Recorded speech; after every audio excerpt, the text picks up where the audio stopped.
With that AEA reform bill on its way to Governor Reynolds' desk, schools across the state can finalize their budgets. KTIV's Clayton Anderson tells us what the next step is for Sioux City's community schools.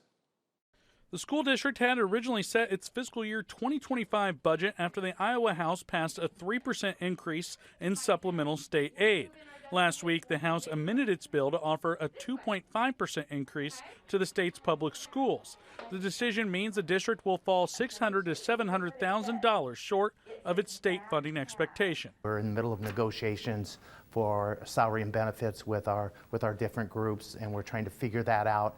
And when we don't know what our budget is, it's problematic. And with the SSA funding being lower than the school district expected it to be, they may have to dip into their reserves a little bit when it comes into budgeting the next school year. Once the district publishes the tax levy, it can't tax higher than the levy rate to generate more dollars. We had to adjust some of our funds within that tax levy to make sure we would not exceed what we had proposed. House Democrat J.D. Schulten of Sioux City recently told KTIV that he and other Democrats wanted a much higher percentage increase in state aid to schools. He doesn't know why the House bill changed the state aid increase from 3% to 2.5%.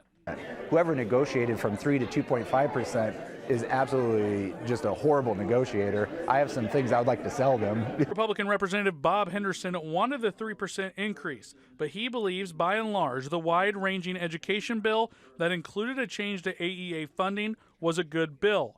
Speaking of AEA reform, Earlywine says if the governor signs the bill, it would direct 60% of ed and media services to the district, generating around $1.2 million for the district. In Sioux City, Clayton Anderson, KTIV News 4.